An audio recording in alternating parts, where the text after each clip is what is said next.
Hi.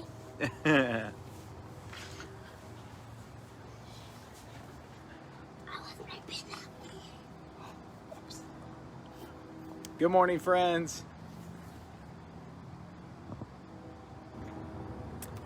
Good morning, good morning, good morning. Elizabeth, good to see you.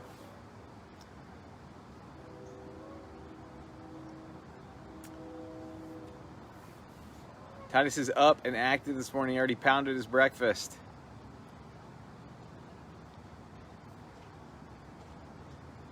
It is officially fall. That means orange shirts, pumpkins, grateful cups.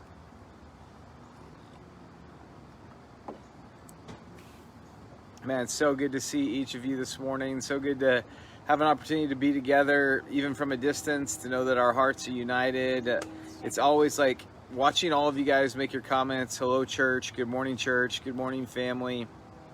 Just such a reminder of how Paul says that we're all individually members of one another through Christ, that we are uniquely connected, that we're uniquely bonded together, that something that supersedes our heritage, that supersedes our where we grew up, our area of the country, our viewpoint, our politics, all of those different things, that instead we are united under the banner of Christ.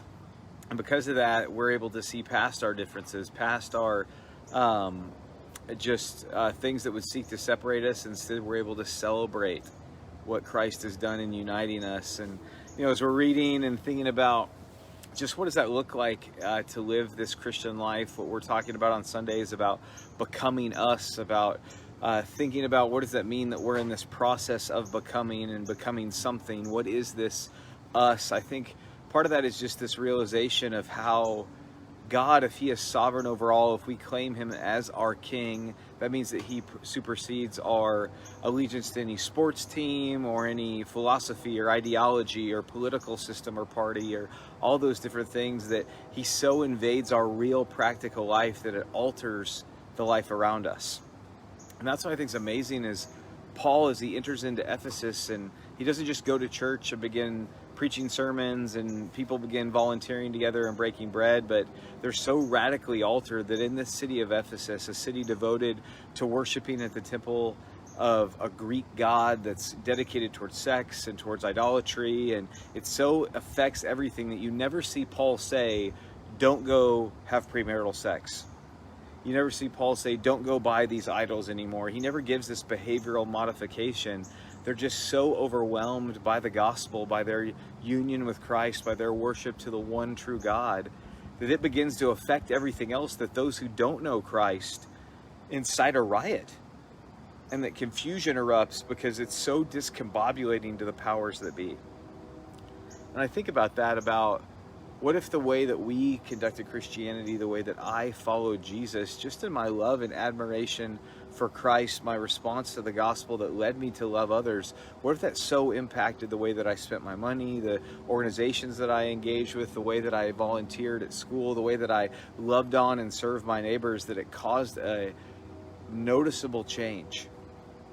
That the pornography industry shut down, or maybe those that produce hate and breed on violence, even my social media would decrease or become only positive, only uplifting, words that build up, because I'm so in tune with the gospel, not because of some religious law or system.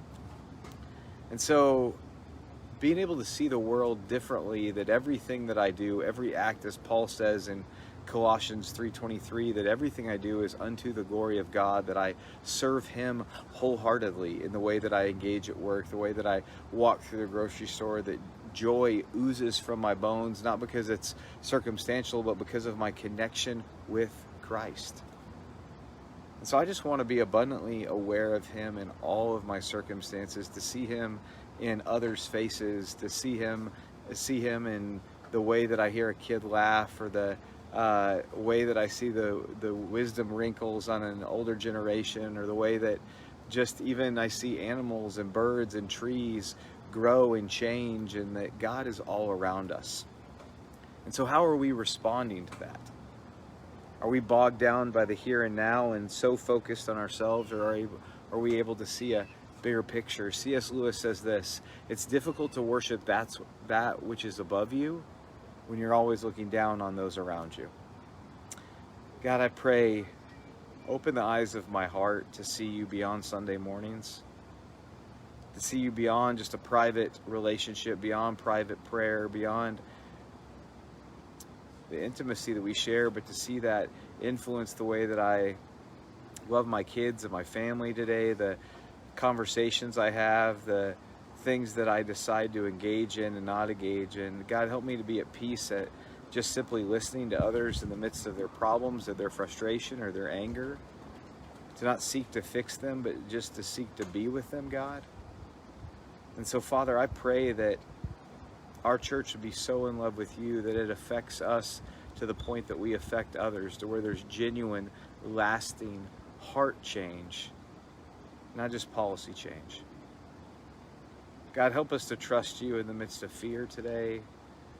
Help us to run to you with our doubts, not away from you. And help us to love you as you have loved us, that we might love others.